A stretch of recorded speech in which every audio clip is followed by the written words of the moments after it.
Quiz time.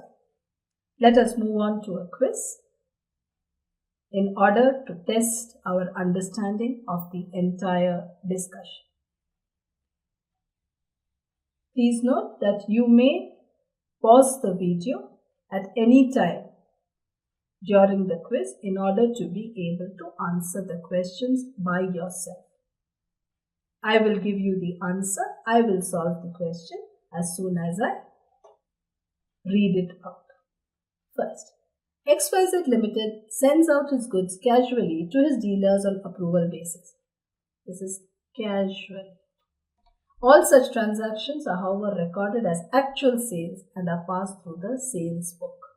On 31st December, it was found that 200 articles at a sale price of 200 each were sent on approval basis were recorded as actual sale at that price. The sale price was made at cost plus 25%. The amount of stock on approval will be amounting to A. 32,000, B. 40,000, C. 30,000, D. None of the above.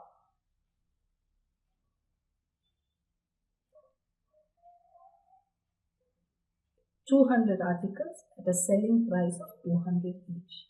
But this pricing is cost plus 25%.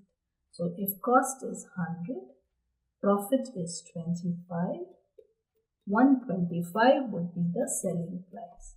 So the relation of profit to sales is 25 by 125 or 1 by 5 of sales. The total sales value here is 200 into 200, 40,000, less profit being 1/5 of sales, 1/5 of 40,000, 8,000. Therefore, the cost price should be 32,000. Stock at cost price. Therefore, the amount of stock on approval will be 32,000. The correct answer should be 1A. Next. 2. Santosh sends goods on approval basis as follows. On 7th Jan, goods were sent to customer X. Sale price was 3,500. Goods accepted 3,000. Goods returned 500. On 9th Jan, Y, 2,800 goods were sent to Y. 2,800 goods were accepted.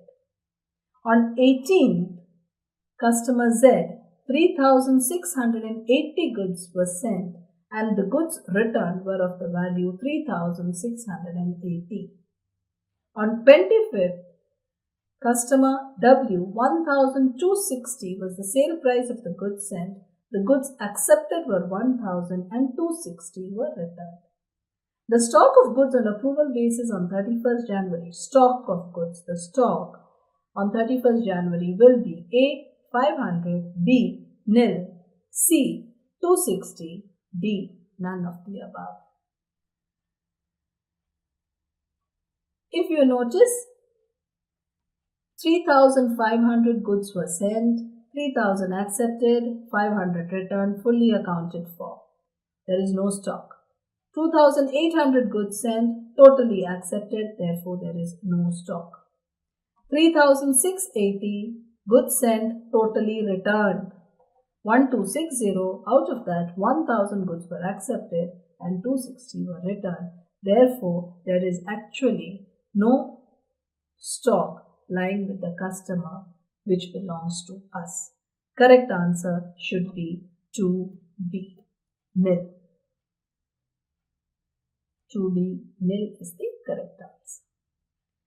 3. Under sales on return or approval basis, when transactions are few, the seller, while sending the goods, treats them as, I'll repeat that once more. Under sales on return or approval basis, when transactions are few, the seller, while sending the goods, treats them as A, an ordinary sale but no entry is passed in the books.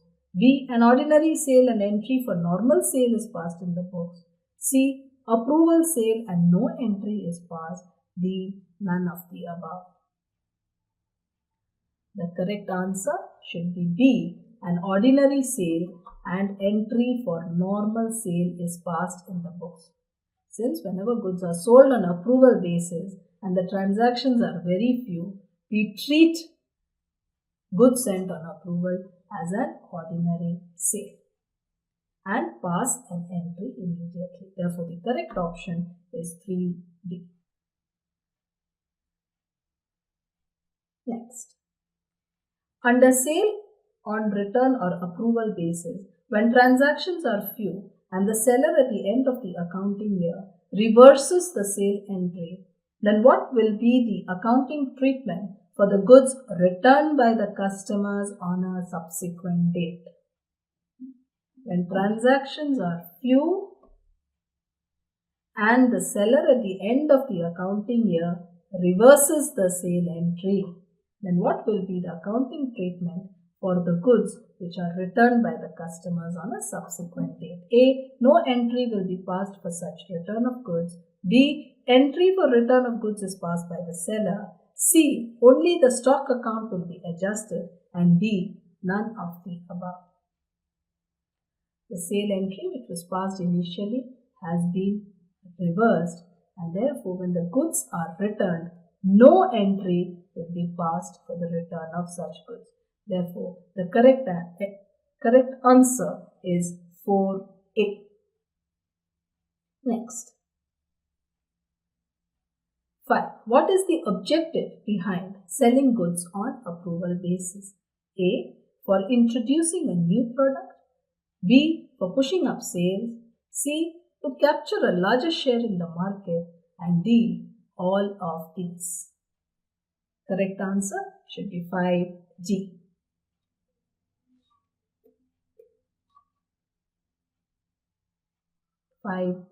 Next. 6. Memorandum records of sale on approval is a part of management accounts, a part of B. Financial accounts, C. Cost accounts, D. None of the above. Memorandum records of sale on approval is a part of none of the accounts, not a part of management accounts, not a part of financial accounts, not a part of cost accounts. Therefore, the correct answer should be none of these. 6D is the correct answer. When a large number of articles are sent on a sale or return basis, it is necessary to maintain sales journal, goods return journal, sale or return journal, any of these. When a large number of articles are sent on a sale or return basis, necessary to maintain A. Sales journal, B. Goods return journal, C. Sale or return journal, D. Any of these. The correct answer should be Sale or Return Journal, C. 7C. This is because sale journal is maintained for actual proper sale transaction. Goods return for goods which are returned, referring to the goods which have been sold in the normal course, not on approval basis, because here we are talking of a large number of articles being sent on sale or return basis. A separate journal is kept for the sale or return journal, though it is a memorandum book. Therefore, the correct answer here is 7C. Next, 8. Which of the following is not a main column of the sale or return journal? The goods approved column, goods returned column, goods purchased column, goods sent on sale or return column. Which of the following is not a main column of the sale or return journal?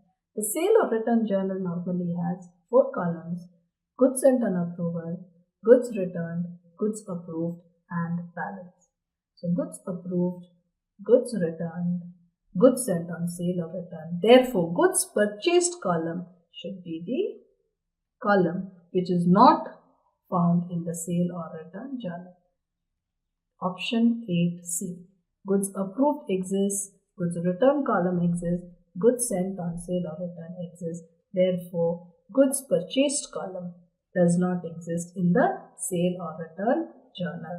Correct answer 8C.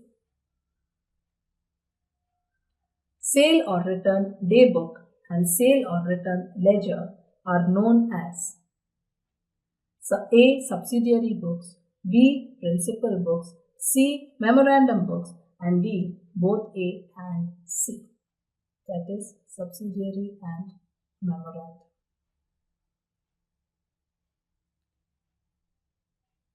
Correct answer is 9C. They are memorandum books. Sale or return daybook and sale or return ledger are part of only memorandum books.